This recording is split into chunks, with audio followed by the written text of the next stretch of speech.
예전엔 날 공짜 파출부 취급하더니 이제 간병인 부를 돈 없어서 나한테 온 거야? 너 같은 쓰레기는 재활용할 가치도 없어. 새벽 2시 작업실에는 오직 나, 가위, 그리고 아직 피어날 듯 말 듯 수줍은 네덜란드산 튤립 한 알음뿐이었다. 줄기와 잎사귀가 잘려나갈 때마다 퍼지는 생명력 넘치면서도 어딘가 쌉싸름한 풀내음이 공기 중에 가득 찼다. 내일은 신세계백화점 VIP 고객 만찬이 있는 날이다. 나는 이 화려한 연회의 플라워 디렉팅을 총괄하게 되었다. 홀로 서기를 시작한 이후 처음 맡게 된 대형 프로젝트였다. 꽃줄기 하나가 향하는 각도, 잎사귀 하나가 뻗어나가는 모양새에 따라 한지현이라는 이름 석자가 이 업계에서 제대로 뿌리내릴 수 있을지가 결정된다. 나는 온 신경을 손끝에 집중해야만 했다. 가장 우아한 자태를 뽐내는 아폴로 튤립 한 송이를 조심스럽게 메인 화병에 꽂으려던 찰나였다. 테이블 위에 놓아둔 휴대폰이 요란하게 진동하기 시작했다. 웅웅거리는 소리가 마치 고요한 정원에 난입한 거대한 파리 한 마리처럼 신경을 긁어댔다. 저장되지 않은 낯선 번호였다. 보통 이 시간엔 전화를 받지 않는다. 하지만 혹시 클라이언트 측에 급한 변동 사항이라도 생긴 걸까? 나는 젖은 손을 닫고 통화 버튼을 밀었다. 여보세요. 한지현. 수화기 너머로 들려온 것은 뼈에 사무치도록 익숙한 목소리. 한때는 평생을 듣고 살게 될 줄 알았던 목소리였다. 박동욱. 불과 3개월 전 나와 남남이 된 전남편이었다. 그의 목소리는 다급하고 쉬어 있었으며 마치 우리가 어제 저녁을 함께 먹은 사이라도 되는 양 지극히 당연하다는 듯 명령조를 띠고 있었다. 어머니 쓰러지셨어. 뇌졸중이라는데 반신불수가 되셨대. 지금 서울대병원이야. 그는 숨 쉴 틈도 없이 빠르게 말을 쏟아냈다. 안부 인사 따위는 생략한 채 거부할 수 없는 지시를 내리는 듯했다. 병원 간병인이 너무 비싸.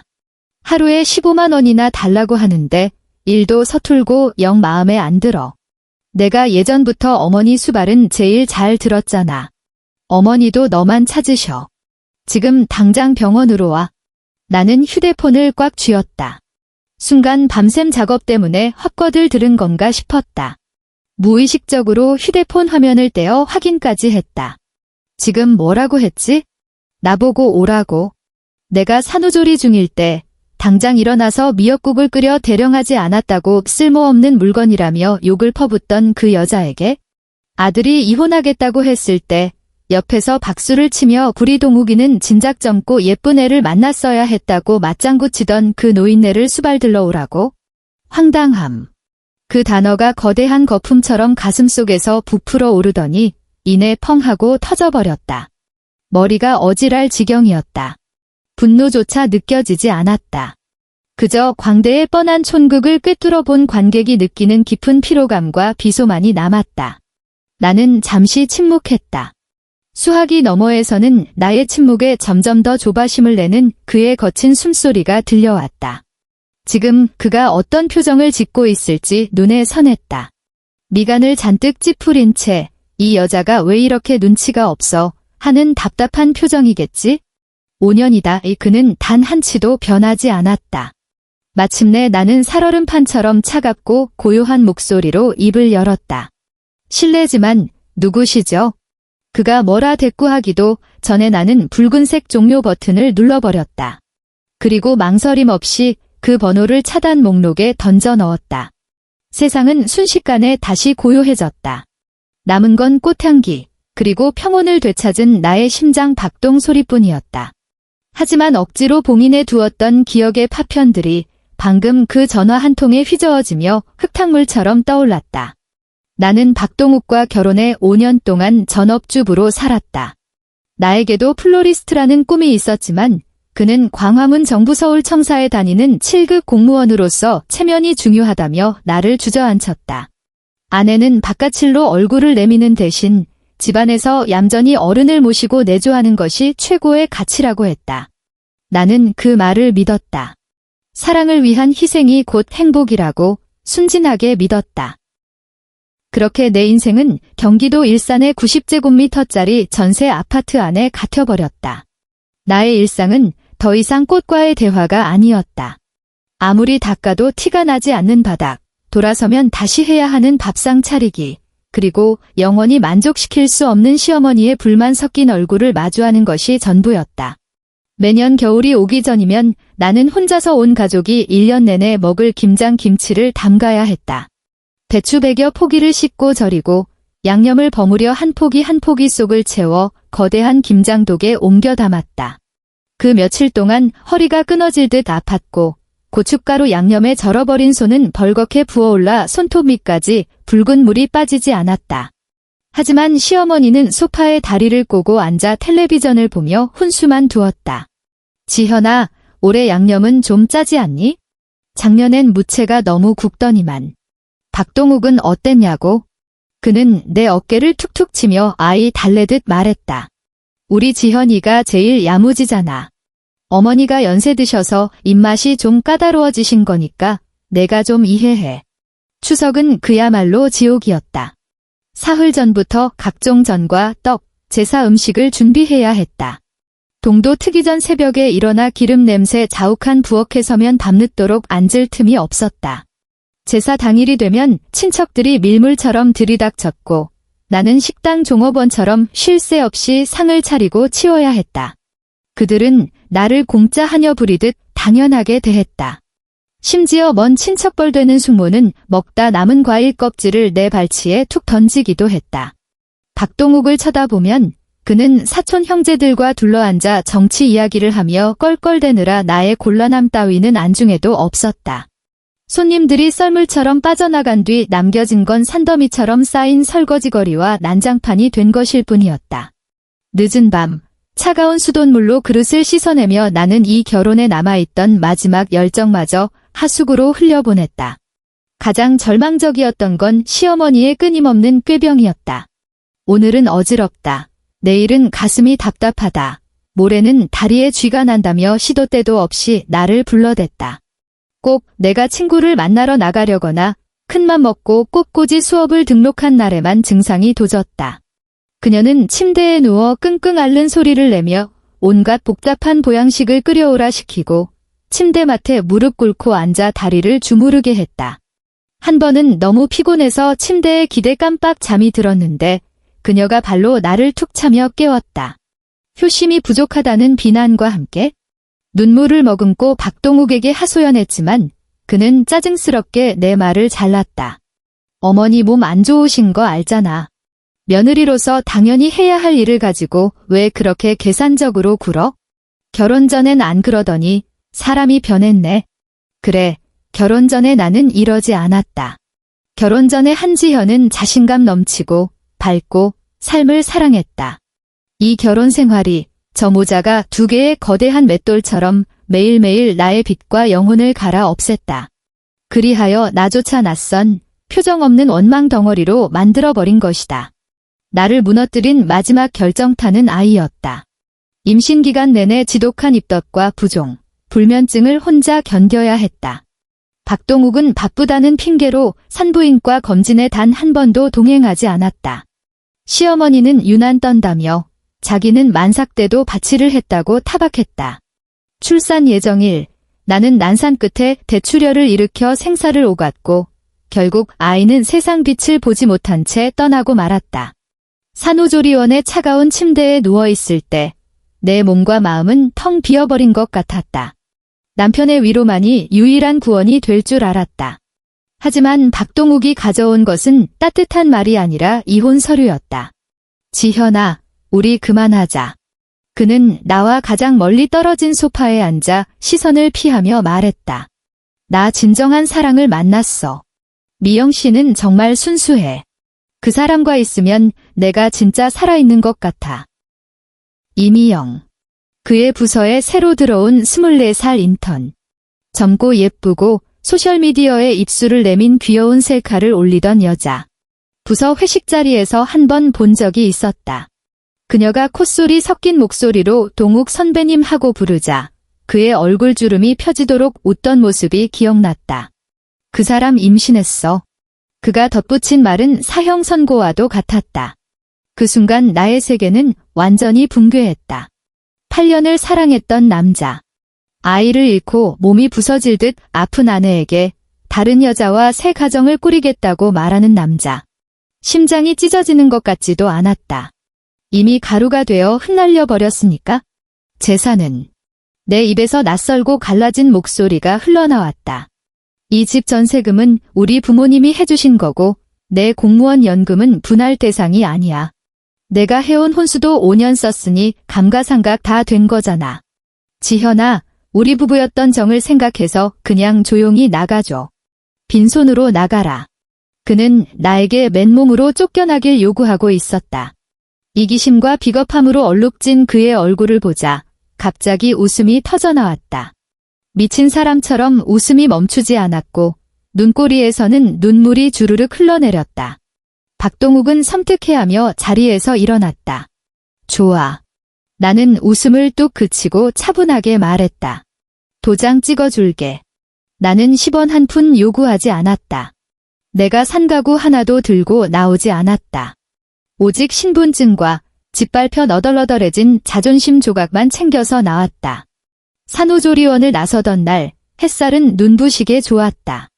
나는 자유의 공기를 폐부 깊숙이 들이마시며 다짐했다.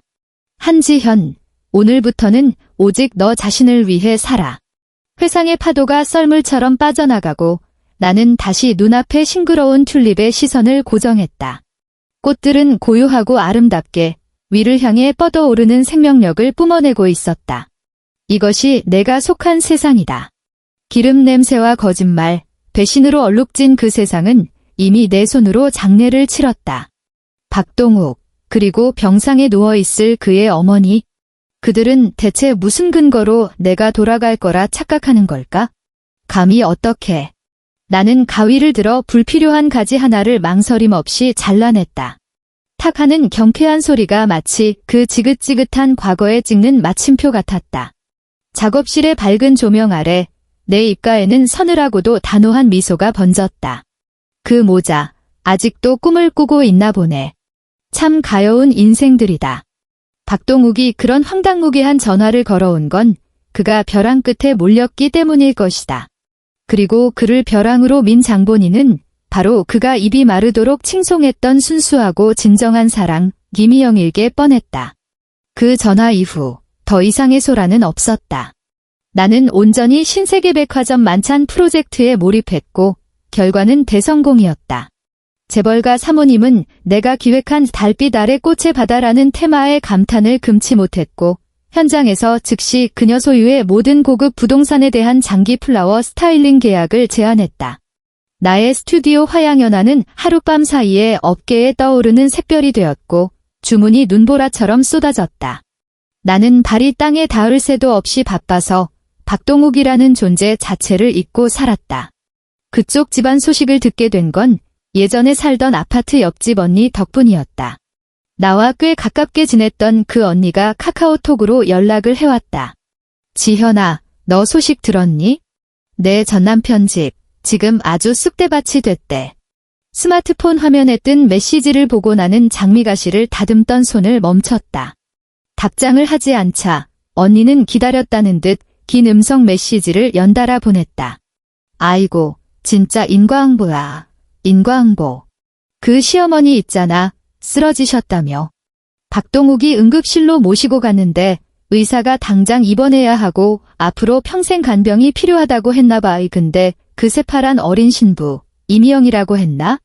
병원 복도에서 아주 난리를 쳤다더라. 언니의 목소리에는 숨길 수 없는 통쾌함이 묻어 있었다. 내가 그때 응급실에 있던 간호사한테 건너 들었는데 그 이미영이 박동욱 삿대질을 하면서 소리를 질렀대. 뭐라고요? 나보고 똥오줌 못 가리는 노인네 수발을 들라고? 꿈도 꾸지 마요. 나 오빠한테 시집 온 거지 간병인으로 취직한 거 아니거든요. 라면서 자기 뱃속에 박씨 집안 핏줄이 있는데 힘들어서 애 잘못되면 책임질 거냐고 악을 썼대. 병원이 떠나가라 싸우는데 아주 개망신도 그런 개망신이 없었단다. 눈앞의 장면이 생생하게 그려졌다. 분노로 일그러진 이미영의 앳된 얼굴, 병든 노모와 철없는 아내, 사이에서 곤죽이 된 박동욱의 사색이 된 얼굴. 정말이지 완벽한 희극이었다. 그래서요. 어떻게 됐는데요? 나는 참지 못하고 답장을 보냈다. 어떻게 되긴? 이미영은 그 길로 친정으로 짐 싸서 가버렸지? 태교해야 하니까 절대 방해하지 말라고 엄포를 놓고는 전화도 안 받는데. 박동욱이 처갓집까지 찾아갔는데 장인 장모한테 문전박대당했대.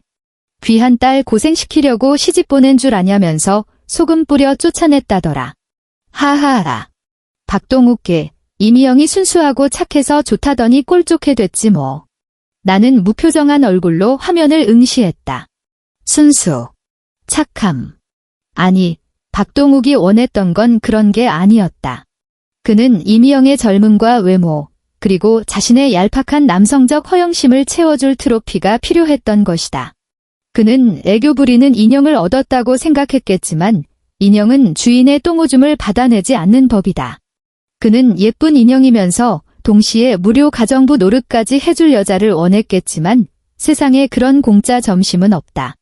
그 시어머니도 참 쌤통이야. 언니의 음성 메시지가 또 도착했다. 병상에 누워서 대소변도 못 가리는데 간병인을 3명이나 갈아치웠대. 밥이 식었다. 주무르는 손길이 아프다. 아주 진상을 부려서 다들 도망갔다더라. 지금은 병실에서 아이고 곡소리를 내면서 내 타령만 한대. 지현이가 끓여준 호박죽이 먹고 싶다느니 지현이가 다리 주물러 줄 때가 제일 시원했다느니 하면서 박동욱을 볶아댄다네. 당장 가서 너 잡아오라고 난리도 아니래? 속이 메스꺼웠다. 그 노인네가 그리워하는 건 나라는 인격체가 아니었다. 내가 제공했던 완벽하고 무료인 서비스를 그리워하는 것뿐이다. 그녀에게 한지현은 성능 좋은 가사 도우미 로봇에 불과했으니까. 이제 새 로봇이 말을 안 들으니 예전에 쓰던 구형 로봇을 다시 찾아오라고 아들을 닥달하는 꼴이었다. 박동욱이 요즘 반쯤 미친 사람 같아. 우리 아파트 경비 아저씨 말로는 며칠 전부터 우리 동 1층 현관을 서성거렸다더라. 아마 너 예전에 살던 집에 찾아가 보려던 모양인데 거기 이미 딴 사람 들어와 살잖아. 너는 흔적도 없이 사라졌고 연락은 안 되고 아주 넋이 나간 꼴이 볼만하더라. 나는 채팅방을 나가고 캘린더 앱을 열었다. 그 집을 나온 지 어느덧 1년이 다 되어가고 있었다. 나는 박동욱이 모르는 비상금과 예물을 처분한 돈, 그리고 친정 부모님께 빌린 자금을 합쳐 마포구에 이 스튜디오를 얻었다. 밤낮 없이 꽃을 연구하고 발로 뛰며 거래처를 뚫었다. 그가 좋아하던 긴 생머리를 싹둑 자르고 몸에 딱 떨어지는 정장을 입었다. 내 인생의 페이지는 이미 넘어갔다. 그런데 박동욱은 여전히 다 타버린 폐허 속에서 순종적이었던 과거의 한지현을 찾아 헤매고 있는 것이다. 어리석은 남자. 그는 영원히 그 한지현을 찾지 못할 것이다. 왜냐하면 그 여자는 그가 이혼 서류를 내밀던 그날 죽었으니까. 그 후로 나는 더욱 바빠졌다. 재벌가 사모님의 입소문은 강력했다. 나의 인스타그램 피드는 화려한 작업물과 파티 현장 사진들로 채워졌다. 5성급 호텔의 브랜드 론칭쇼, 유명 연예인의 야외 결혼식, 제주도 프리미엄 리조트의 조경 컨설팅까지. 내 삶은 꽃과 조명, 그리고 찬사로 가득 찼다. 반면 박동욱은 어두운 병실 한 구석에서 소독약 냄새를 맡으며 스마트폰 불빛에 의지해 나의 이눈부신 일상을 훔쳐보고 있을 것이다. 상사에게 깨지고 병원비 독촉 문자에 시달리던 어느 날 오후, 그가 내 인스타그램을 우연히 발견했을 때의 표정이 눈에 선하다. 그건 내가 의도적으로 올린 사진이었다.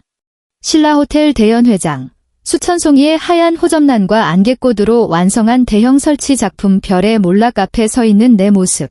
샴페인 골드빛 드레스를 입고 전문가의 손길을 거친 메이크업을 한 채 여유롭게 웃고 있는 나, 그리고 내 옆에는 공동대표이자 파트너인 강민준이 서 있었다. 영국 유학파 조경 디자이너인 그는 나보다 3살 연하로 훤칠한 키에 지적인 분위기를 풍기는 남자다. 사진 속에서 그는 나를 향해 고개를 숙이고 내 말에 귀를 기울이고 있었고 그 눈빛에는 깊은 신뢰와 호감이 담겨 있었다. 사진 밑에는 이렇게 적었다. 하나그룹 사모님의 깊은 신뢰에 감사드립니다. 화양연화는 또 하나의 아름다운 도전을 마쳤습니다. 다음 목적지는 파리입니다. 박동욱의 반응은 뻔했다. 처음엔 충격, 다음엔 부정, 그리고 마지막엔 뒤틀린 우월감에서 비롯된 분노.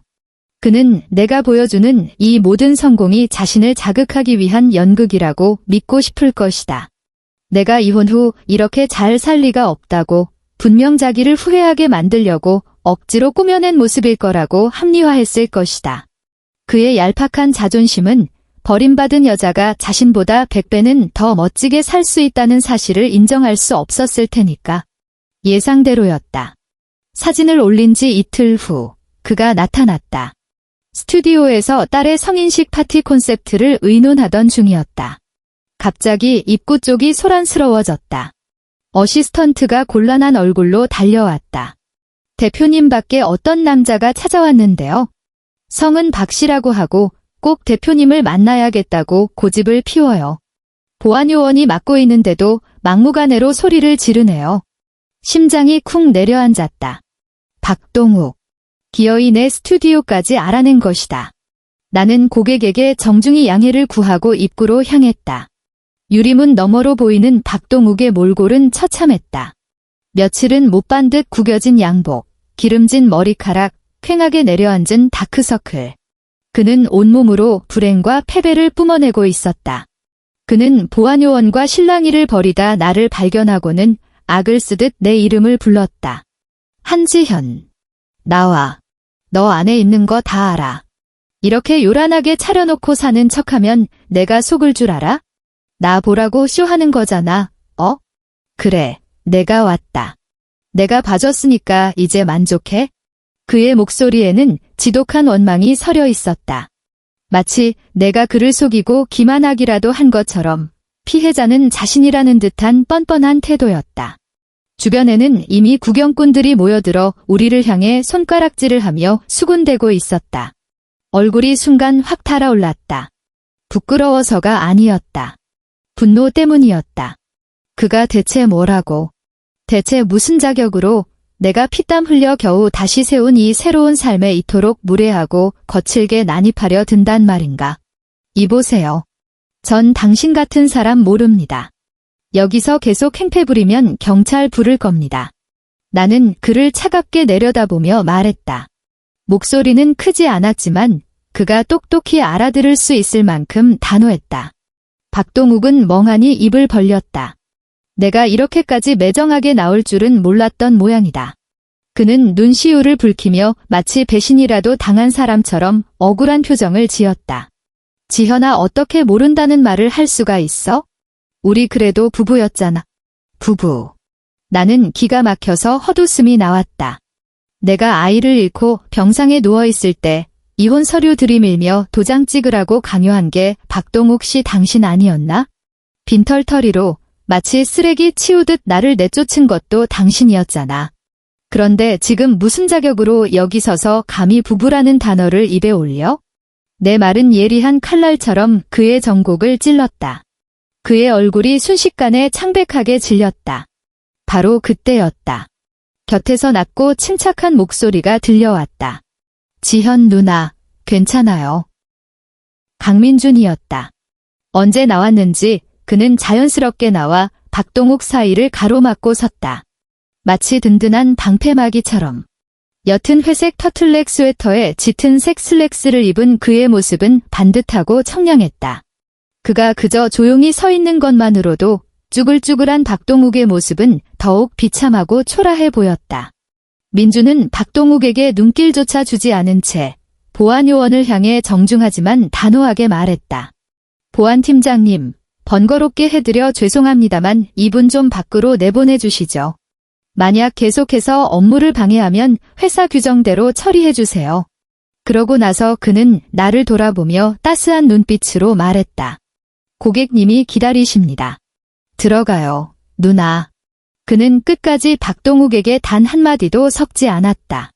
그 철저한 무시는 그 어떤 격렬한 비난보다 더 큰 타격이었다. 박동욱은 멍하니 우리를 바라보았다.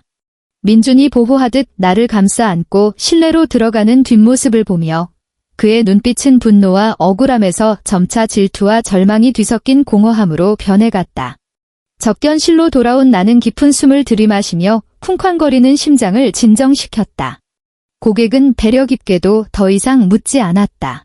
한 대표님, 지난 삶이 대표님의 꽃 작품들처럼 마냥 아름답지만은 않았나 보네요. 하지만 괜찮아요. 다 지나간 일이잖아요. 나는 그녀를 향해 감사의 미소를 지어 보였다. 그렇다. 다 지나간 일이다. 박동욱의 등장은 마치 쓰레기 더미 위를 훑고 지나가는 악취나는 바람 같았지만 바람이 지나가고 나면 내 세상에는 여전히 꽃이 만발해 있을 것이다. 그는 영원히 닫힌 문 밖에 남겨져 그 혼란스럽고 구질구질한 삶 속에서 서서히 썩어가게 될 것이다. 하지만 내 작업실 앞에서의 그 소동으로 박동욱이 포기한 건 아니었다. 오히려 그 사건은 그의 정신이 완전히 무너져 내리는 신호탄이 된 듯했다. 그의 삶은 브레이크가 고장난 트럭처럼 벼랑을 향해 곤두박질 치고 있었다. 그 소식들 역시 전 이웃집 언니가 띄엄띄엄 전해주었다.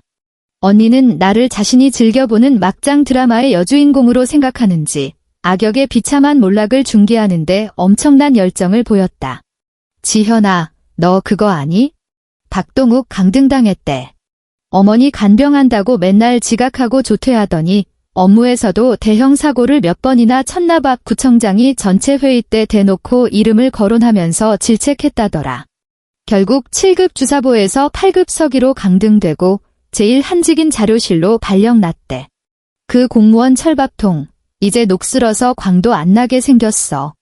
결혼식 부케를 디자인하던 내 가위질이 잠시 멈칫했다. 박동욱이 그토록 목숨처럼 여기던 것이 바로 그 철밥통이었다. 그게 그의 모든 우월감의 원천이었다. 그는 늘 내 앞에서 자신이 공직사회에서 얼마나 중요한 위치인지, 인맥이 얼마나 대단한지 떠벌리며 나를 깎아내리곤 했다.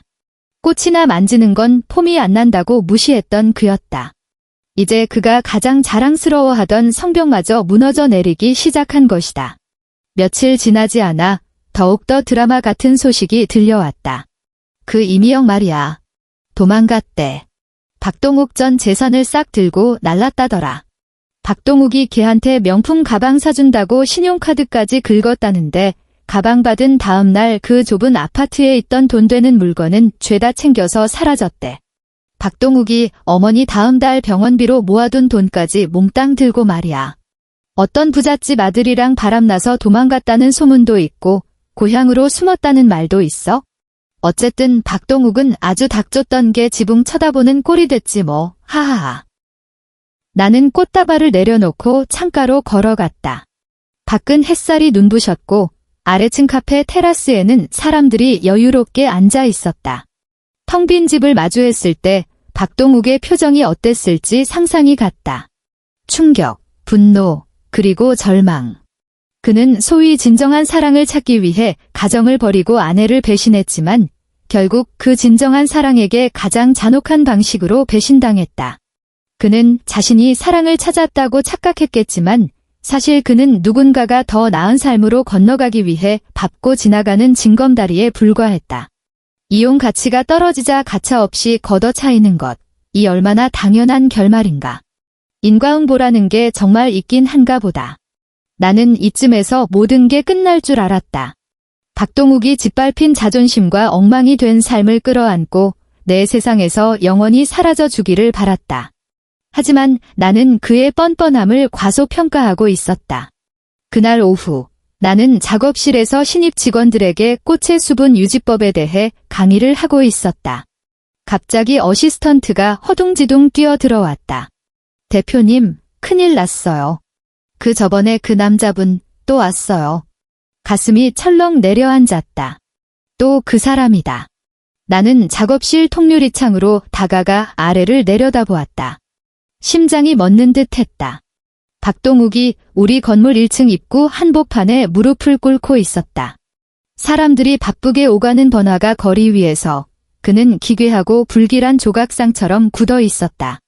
며칠은 갈아입지 않은 듯한 옷차림, 헝클어진 머리, 살이 쏙 빠져 퀭한 얼굴은 눈물과 콧물로 뒤범벅이 되어 있었다.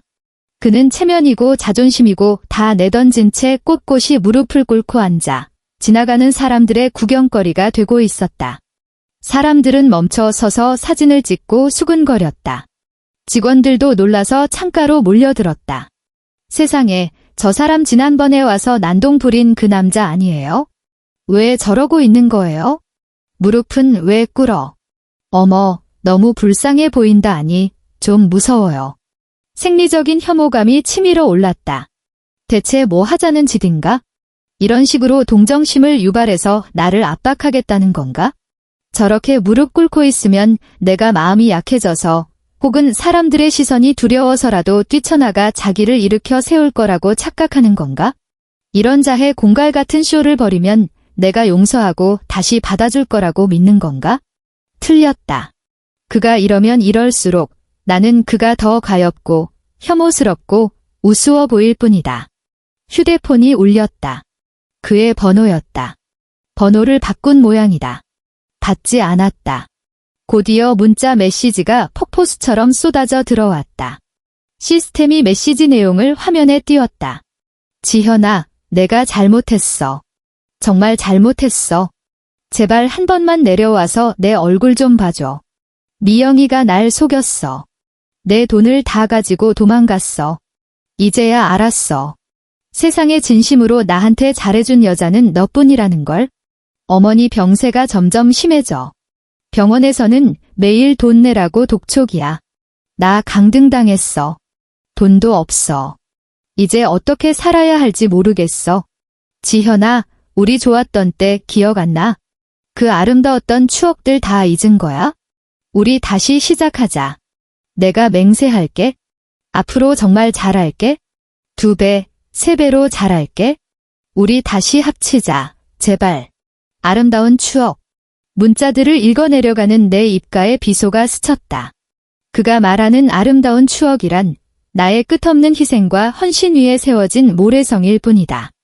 기름 냄새에 절어 부엌을 종동거리는 나, 한밤중에 아픈 시어머니 다리를 주무르는 나, 그에게 무시당하고 투명인간 취급받으면서도 당연하게 부속품처럼 살았던 나, 그가 그리워하는 건 내가 아니다. 그가 아무것도 안 해도 알아서 다 해주는 돈 안 드는 맞는 가정부가 그리운 것이다. 이제 가정부는 떠났고 새 인형도 도망갔고 인생은 꼬일 대로 꼬였다. 그러니 이제야 쓰다 버린 옛날 도구가 아쉬워진 거다. 뒤늦은 사랑 타령이라니 길가에 도단한 자풀보다도 못한 가치 없는 소리다. 창밖으로 보이는 저 무릎 꿇은 남자를 바라보는 내 눈빛이 차갑게 식어갔다. 더 이상 이대로 둘 순 없다. 그는 이미 내 업무와 일상을 심각하게 침해하고 있다. 이번에야말로 확실하게 아주 철저하게 끊어내야 한다. 나는 깊게 숨을 고르고 곁에 있던 어시스턴트에게 말했다. 경찰에 신고해요. 회사 앞에서 소란 피우고 악의적으로 스토킹하는 사람이 있다고. 그리고 나는 휴대폰을 쥐고 작업실을 나섰다.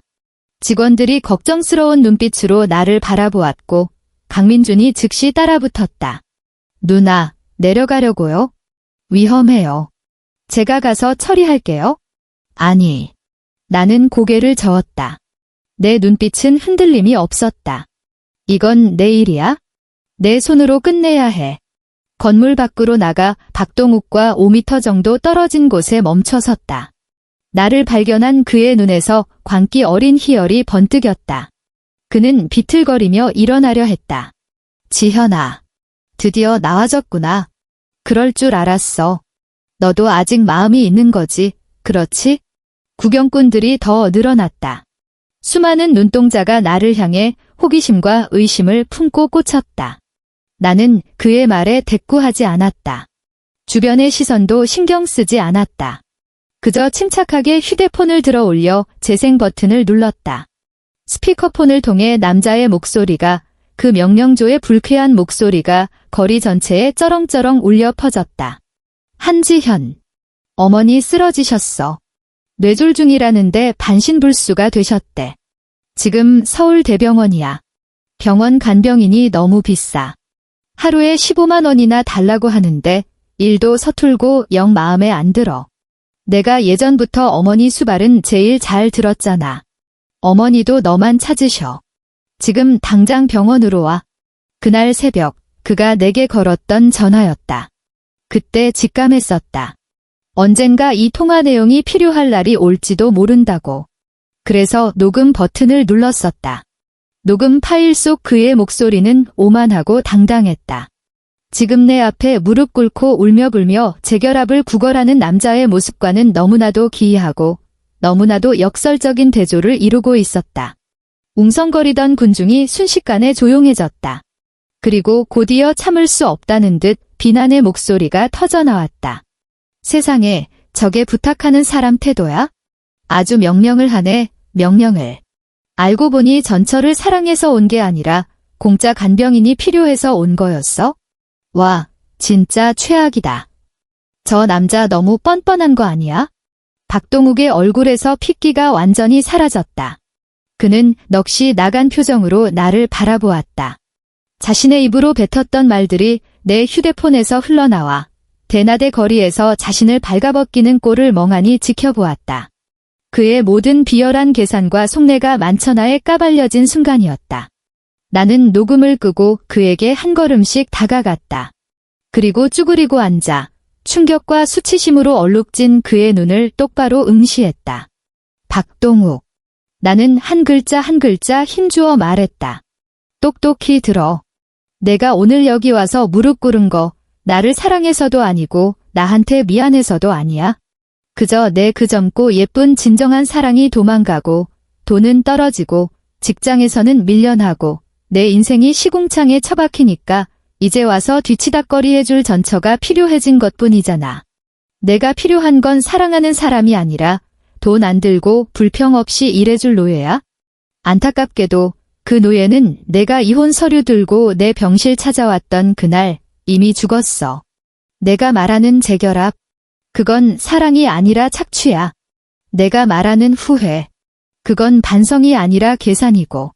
박동욱, 넌 단 한 번도 누군가를 사랑한 적이 없어. 넌 오직 너 자신만 사랑할 뿐이야. 말을 마친 나는 자리에서 일어났다. 더 이상 그를 쳐다볼 가치도 없었다. 그때 멀리서 사이렌 소리가 들려오더니 경찰관 2명이 다가왔다. 신고하신 분입니까? 네, 경관님. 나는 바닥에 주저앉아 있는 박동욱을 가리키며 차분하게 말했다. 이 사람이 제 회사 앞에서 장시간 소란을 피우고 저를 악의적으로 스토킹해서 정상적인 영업과 신변 안전을 위협하고 있습니다. 강력하게 처벌해 주시기를 원합니다. 박동욱은 벽에 붙지도 못하는 젖은 낙엽처럼 바닥에 완전히 허물어졌다.